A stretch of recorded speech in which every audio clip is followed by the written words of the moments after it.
Eu estou aqui para dizer o seguinte: eu tinha proposto fazer uma espécie de curso sobre história para a gente chegar até a política atual, né? Os partidos políticos. Mas parece que vocês não se interessaram pelo assunto e eu vou parar esse trabalho. Eu não vi resposta, né? Porque demanda esforço, pesquisa, né? Eu demoro porque eu trabalho sozinha. Eu vou liberar o vídeo aqui. Eu coloquei lá no Vimeo, mas não obtive a resposta esperada, né? Porque eu preciso me manter. Eu me mantenho através deste canal de trabalho. E as pessoas não colaboram comigo. E eu não peço muito, né? Eu peço qualquer quantia para manter o meu trabalho. Colaborar, manter o meu estímulo, me manter trabalhando. Eu vou parar, eu vou liberar esse terceiro e último vídeo daquilo que eu me propus a fazer, mas realmente não dá, porque demanda horas de estudo, trabalho, de edição. Então vocês vão ter acesso a esse vídeo, é o último, e eu não vou mais trazer esse assunto à baila aqui. Quem quiser aprender sobre política e sobre a história dos partidos, que se vire. Procure por aí, procure. Tem um monte de canal aí que explica, enfim, né? Eu estou colocando aqui o que vai no meu coração, pessoal. Vocês entendam que eu não quero ficar aqui pedindo, eu preciso que você me dê e tal. Vocês preferem compartilhar e valorizar bobagens na internet. E eu realmente não vou perder meu tempo com quem não quer avançar, né? Então, é isso. Eu vou liberar o vídeo agora aqui para vocês. Divirtam-se.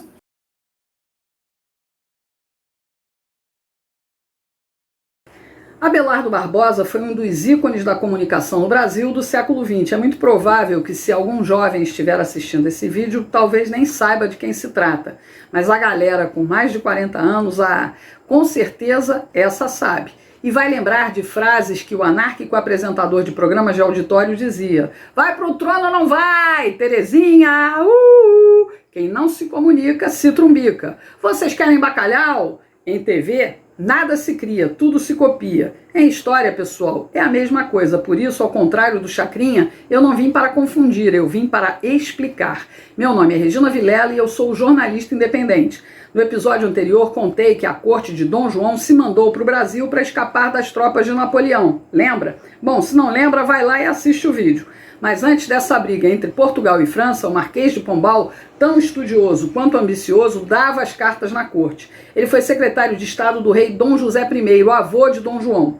No terremoto de Lisboa de 1755, ele pegou a bola para chutar em gol, assumiu a tarefa de reconstruir Lisboa, fez tudo isso explorando o que podia nas Minas Gerais do Brasil colônia. Uma ação meio que contraditória, já que ele foi influenciado pelo iluminismo, um processo filosófico, cultural, social e político que pregava o conhecimento para mudar a condição de servidão humana.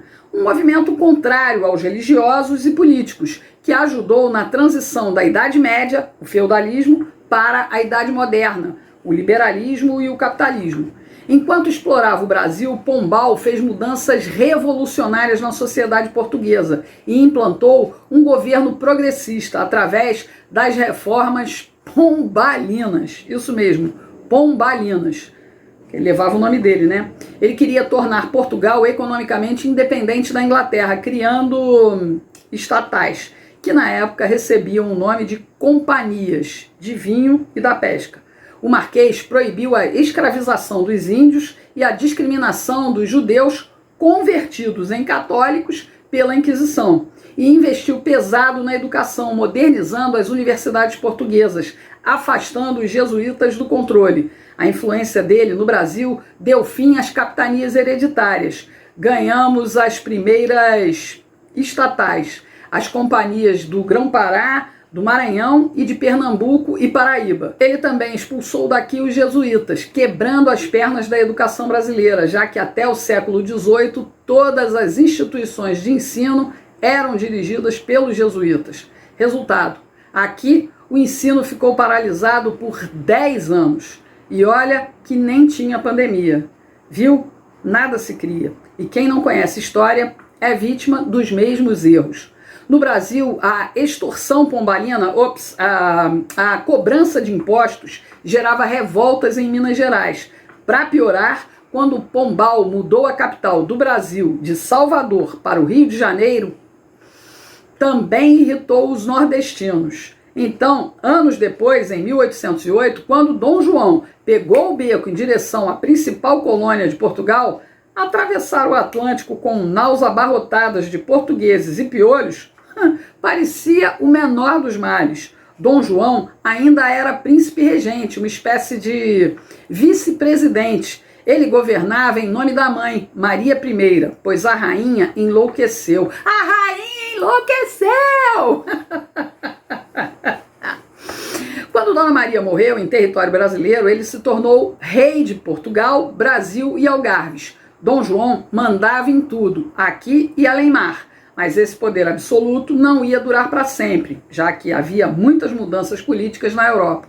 Dom João não trouxe partidos políticos na bagagem, visto que nem Portugal os tinha. Eram facções, grupos disputando poder na corte. Então, quando os portugueses se encheram de viver como bola de ping-pong entre França e Inglaterra, tomaram vergonha e decidiram lutar por liberdade.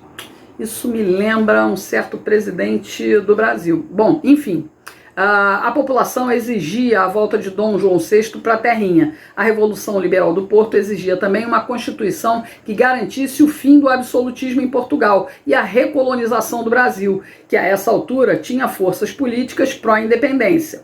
Para não perder o presunto e o queijo, Dom João VI fez uma omelete, raspou o cofre no Brasil até o último centavo e voltou para Portugal em 1821, mas deixou o filho, Dom Pedro, como regente no Brasil. Aí as facções se tornaram partidos, comerciantes que queriam manter Portugal no controle do comércio, funcionários da corte e militares que não queriam a independência fundaram o Partido Português. Esse pessoal torcia pela recolonização.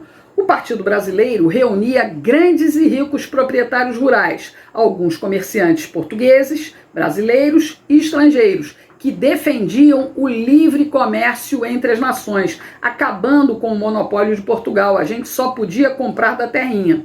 Mesmo assim, esse pessoal não queria a independência e nem a recolonização. Eles defendiam a divisão de poderes reais entre Brasil e Portugal. O terceiro partido era o Partido Liberal Radical, que representava a classe média, que queria o tudo ou nada, defendia a proclamação da República, nos moldes dos Estados Unidos. A disputa de poder entre esses partidos e os interesses na Inglaterra acabou acelerando o processo de independência do Brasil em 1822. Sob grande influência inglesa, Dom Pedro fez decretos que garantiam direitos individuais, redução de impostos e já pensava na abolição dos negros. As cortes portuguesas não gostaram das atitudes do herdeiro do trono e retaliaram o país, dissolvendo o governo central no Rio de Janeiro e ordenando a volta do regente para Portugal. No auge da crise, o povo pediu e Dom Pedro declarou: se é para o bem de todos e felicidade geral da nação, estou pronto, digam ao povo que fico. Isso foi no mês de janeiro. Dom Pedro passou meses tentando se acertar com o pai, mas a briga ficava pior e aumentava a insatisfação dos brasileiros. Em setembro, lá para as bandas de São Paulo, enquanto tentava contemporizar as províncias, Dom Pedro saiu correndo do matinho. Parece que ele estava fazendo cocô, viu, pessoal? Ajeitava as calças e logo depois gritou para a pequena tropa: independência ou morte! Olha o bicentenário aí, gente! 2022. Mesmo com a independência, prevaleceu a ideia de manter o país no regime monárquico. É que as lideranças locais temiam que se repetisse aqui o que acontecia nas colônias espanholas do continente americano. Caos político, econômico e social, desmembramento territorial, golpes de Estado, ditaduras e caudilhos. O Brasil precisava de organização política que mantivesse a estabilidade, independente dos interesses individuais ou dos grupos políticos. A monarquia conservou a integridade territorial num clima de ordem, certa paz e liberdade. Além do que, um regente europeu no trono brasileiro assegurava à Inglaterra a manutenção dos interesses britânicos por aqui. Acabou para nós o Reino Unido de Portugal, Brasil e Algarves e viramos oficialmente Império do Brasil. No início de 1823, Dom Pedro I formou uma Assembleia Constituinte para elaborar a primeira Constituição do Brasil. Mas os partidos decidiram limitar os poderes do imperador, que ficou tiririca do brejo, fez beicinho e dissolveu os trabalhos. O pessoal acabou cedendo ao bate-pezinho real e a Constituição de 1824 instituiu um caráter centralizador, dando inclusive poderes sagrados ao imperador. O sangue quente nordestino ferveu. A província de Pernambuco se rebelou contra a centralização do governo imperial. As províncias da Paraíba, Ceará e Rio Grande do Norte abraçaram a causa e formaram a Confederação do Equador. Dom Pedro resolveu a questão com tiro, pancada e bomba. Venceu e entregou parte do território pernambucano para a província da Bahia. Os líderes da rebelião ou foram enforcados ou fuzilados, como Frei Caneca.